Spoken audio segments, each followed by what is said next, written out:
Hello साथियों, कैसे हैं आप सब। मुझे उम्मीद है कि आप अच्छे होंगे। आज इस वीडियो में हम 10 टॉप के जो क्वेश्चन है वो इसके बारे में डिस्कस करेंगे। तो सबसे पहले क्वेश्चन आप स्क्रीन पर जो देख पा रहे होंगे, यह क्वेश्चन आपका एक बच्चे की कह रहा है कि एक मानसिक आयु 5 वर्ष है तथा वास्तविक आयु 4 वर्ष है, तो उस बच्चे की बुद्धि लब्धि क्या होगा। तो यह क्वेश्चन भी बहुत सारा इंपॉर्टेंट क्वेश्चन है। तो उसको हम बनाने का सबसे पहले तरीका है साथियों, उसका फॉर्मूला होता है, उसका आईक्यू का फॉर्मूला होता है यानी बुद्धि लब्धि का मानसिक आयु, ठीक ना। मानसिक आयु बटे वास्तविक आयु, और उसके क्या करना है, उसको 100 से, मतलब मानसिक आयु बटे वास्तविक आयु गुने 100, ठीक ना। ये आपका वास्तविक आयु हुआ। तो जिसे हम इंग्लिश में कहते हैं एम ए बट्टा सी ए, और इसको क्या करते हैं 100 से एम ए बटा सी ए। तो एम ए जो होता है ये मेंटल एज होता है, सी ए जो होता है क्रोनोलॉजिकल एज होता है गुने 100। तो इसको क्या करना पड़ेगा साथियों, जैसे आपको पता होगा कि इसका मानसिक आयु बटे एम ए बट्टा सी ए होता है। तो उसको मानसिक आयु मान लीजिए 5 है, इसमें दिया हुआ है 5 है, वास्तविक आयु कितना है 4 है। उन्हें क्या करना है 100 से मल्टीप्लाई करना है। जब 100 से उसका काट करेंगे साथियों, तो क्या हो जाएगा, अगर ये 4 से करते हैं तो डायरेक्ट ये कट जाएगा 25, ठीक ना। तो फिर 25 को क्या करना पड़ेगा, ये 5 से गुना करना पड़ेगा। जब उसे सॉल्व करते हैं तो आपको कितना आएगा 125। तो इस प्रकार इसका आईक्यू जो हो जाएगा एक बच्चे की, उसका हो जाएगा ये हमारा 125। अगर उस स्थान पर मान लीजिए, उस स्थान पर अगर आपका 10 भी रहता है और यहाँ 8 भी रहता है, तो आप इसे 10 बटा क्या कर सकते हैं 8 कर सकते हैं गुने 100 कर सकते हैं। इस प्रकार आप इन्हें सॉल्व कर सकते हैं। तो इस सवाल को समझ गए, फिर अगले क्वेश्चन पे चलते हैं। अगले क्वेश्चन जो है ये भी बहुत सारा इंपॉर्टेंट क्वेश्चन है, कि कह रहा है कि एक बालक का जो विकास होता है, ये बालक का विकास होता है सिर से पैर की ओर, या पैर से सिर की ओर, या दोनों ओर, या इनमें से कोई नहीं। तो साथियों आपको बता दूं, इसका एक होता है मस्तकाधोमुखी, यानी बच्चे का जो विकास होता है ना साथियों, ये सबसे पहले मस्तिष्क से होता है, तो पैर की, इसके बाद पैर की, मतलब मस्तिष्क से पैर की ओर होता है। क्योंकि जब बच्चा जन्म भी लेता है तो आपको पता होगा कि बच्चा सबसे पहले उसका सर विकसित जो होता है, ठीक ना। तो सर से क्या होगा, सिर से हमारा ये पैर की ओर होगा। तो ये हमारा बच्चों में सबसे पहले हमारा ये मस्तिष्क यानी सिर का विकास होता है। जब बच्चा, जैसे एक मैं लॉजिक बताता हूँ, कि जब बच्चा, जैसे पता होगा आपको कि ये उल्टा, जब भी मतलब जन्म लेता है तो ये उल्टा होता है, यानी उसका सबसे पहले सिर निकलता है, उसके बाद पैर, यानी सबसे पहले बच्चों में ये सिर का विकास होता है, सर का, मस्तिष्क का विकास होता है, फिर उसके बाद पैर का होता है। तो आप समझ गए। फिर अगले क्वेश्चन पे चलते हैं। हमारा अगला क्वेश्चन है, कह रहा है भारत में बाल विकास की शुरुआत कब हुई। तो साथियों यह हमारा 1930 ईस्वी से ये स्टार्ट हुआ था बाल विकास। और पूछे कि बाल विकास क्या होता है, तो बच्चों का विकास एक तरह से समझ लीजिए, क्योंकि बच्चों के बाल विकास में बच्चों का किस प्रकार से विकास हो, तो उस पर ज़्यादा ध्यान दिया गया, ठीक है ना। तो उस रूप से 1930 से यह मुख्य रूप से चलता आ रहा है। फिर अगला क्वेश्चन हमारा है, कि ये क्वेश्चन बहुत ही इंपॉर्टेंट है और ये क्वेश्चन बहुत बार पूछा गया है। किशोरावस्था संघर्ष तूफान और विरोध की अवस्था है। ये क्वेश्चन को सबसे बेहतरीन ढंगों से देखते हैं। कह रहा है किशोरावस्था संघर्ष, संघर्ष करने की उम्र, तूफान और विरोध की अवस्था किस अवस्था में होती है, तो किशोरावस्था में होती है। और यह किसका कथन है, तो एस.टी. नले जो हॉल है, ये हमारे ये साइकोलॉजिस्ट थे, मनोवैज्ञानिक थे। तो उनके अनुसार है कि किशोरावस्था जो होता है ये संघर्ष, यानी इस अवस्था में बच्चे संघर्ष करते हैं। तूफान, जिस प्रकार आंधी तूफान आती है उसी प्रकार बच्चों में एक क्रोध देख सकते हैं।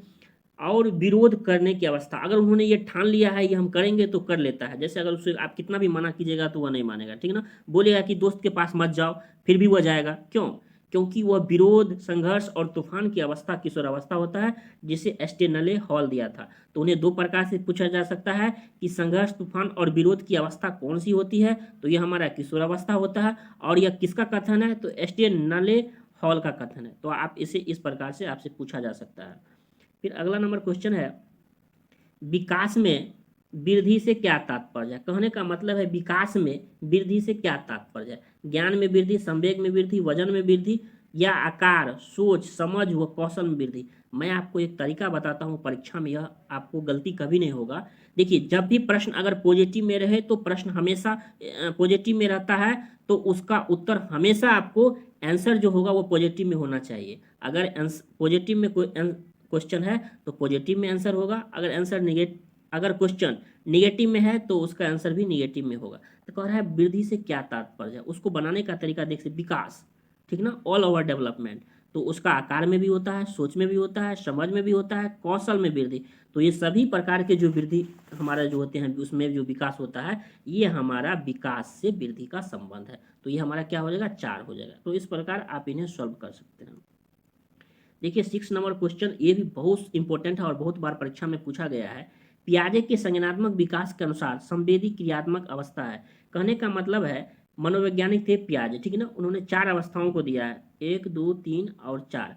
तो फर्स्ट में क्या है, इंद्रिया जनित गामक अवस्था है, जिसे हम संवेदी क्रियात्मक अवस्था भी कहते हैं। दूसरा आता है हमारा पूर्व संक्रियात्मक अवस्था, और तीसरा आता है मूर्त, और चौथा हमारा आता है अमूर्त। तो इन्हें आप याद रखिए कि फर्स्ट जो होता है सेंसरी मोटर यानी संवेदी क्रियात्मक अवस्था, उसकी उम्र होती है जन्म से 2 वर्ष, ठीक ना। तो इन्हें आप याद रखिए। तो उसको जैसे याद करने का तरीका फिर जो होता है, ये हमारा 2 से 7 जो होता है, ये हमारा दूसरा स्टेज का होता है पूर्व संक्रियात्मक का। और 7 से जो 11 होता है साथियों, ये हमारा मूर्त होता है, और 11 प्लस जो होता है ये हमारा अमूर्त होता है। तो इस प्रकार आप कॉपी में डाउन डाउन कर लीजिए, लिख लीजिए कहीं कि पियाजे की 4 अवस्थाओं की जो है संज्ञानात्मक विकास की, जिसने किसने दिया था, तो पियाजे ने दिया था, फर्स्ट हुआ। और उसकी कितने अवस्था है, उसकी 4 अवस्था है। पहला है हमारा इंद्रियाजनित गामक अवस्था, जिसे हमें या जिसे संवेदी क्रियात्मक अवस्था भी कहते हैं। दूसरा है पूर्व संक्रियात्मक अवस्था, तीसरा है मूर्त, और चौथा हमारा अमूर्त। फर्स्ट का उम्र है जन्म से 2 वर्ष, दूसरे का है 2 से 7 वर्ष, तीसरे का है हमारा 7 से 11, और चौथे का हमारा 11 प्लस। तो इस प्रकार आप इन्हें इस प्रकार से ऐसे प्रश्न पूछे जा सकते हैं। तो इन्हें आप बेस्ट रूप से लिख लीजिए, आप इसे कॉपी में ऐसे प्रश्न आपको देखने को मिलेगा, ठीक है ना। तो इन्हें आप देख सकते हैं। उसके बाद क्वेश्चन है, गर्भ में सर्वप्रथम निर्माण होता है। जैसे मैंने पहले आपको बताया अभी पिछले स्लाइड्स में कि गर्भ में सर्वप्रथम निर्माण होता है, यानी माँ के गर्भ में सबसे पहले किसका डेवलपमेंट होता है, तो ये हमारा सिर का होता है। सर मस्तिष्क जो होता है एक ही होता है, तो सबसे पहले उसका डेवलपमेंट होता है, और धीरे धीरे इसके बाद जो शरीर का अलग अलग पार्ट होता है। क्योंकि बच्चे का जो जन्म लेता है तो सबसे पहले माँ के गर्भ से जो होता है, आपको पता होगा, यहाँ गर्भ में सर्वप्रथम निर्माण जो होता है ये हमारा सर होता है। क्योंकि बच्चा जन्म लेता है तो सबसे पहले उसका सर निकलता है, उसके बाद फिर बॉडी का अलग अलग पार्ट निकलता है। तो सबसे पहले ये हमारा सर का डेवलपमेंट भी माँ के गर्भ में होता है। तो इस प्रकार इसका आंसर ये हो जाएगा, हमारा सिर हो जाएगा। तो आपको ये वीडियो कैसा लगा आप हमें कमेंट बॉक्स में ज़रूर बताइएगा। अगर इस चैनल पर पहली बार आए हैं तो प्लीज़ चैनल को सब्सक्राइब जरूर कर लीजिए, सब्सक्राइब जरूर कर लीजिए साथियों। और दोस्तों के साथ शेयर जरूर कीजिए, लाइक जरूर कीजिए, लाइक जरूर कीजिए, और वीडियो को शेयर जरूर कीजिए। तो धन्यवाद, फिर मिलते हैं अगली वीडियो में कोई नई टॉपिक के साथ। तब तक खुश रहिए, मुस्कुराते रहिए। धन्यवाद।